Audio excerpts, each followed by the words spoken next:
سلام. ما میخواد مهمون بیاد. من میخوام پسر تیرامیسو درست کنم.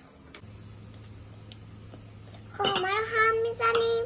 حالا پنیر ماسکارپونه میریزیم. حالا چند تا قاشق شکر میریزیم.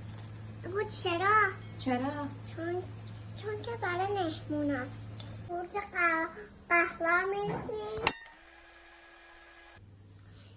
ساعت ماو همه رو میس کردی.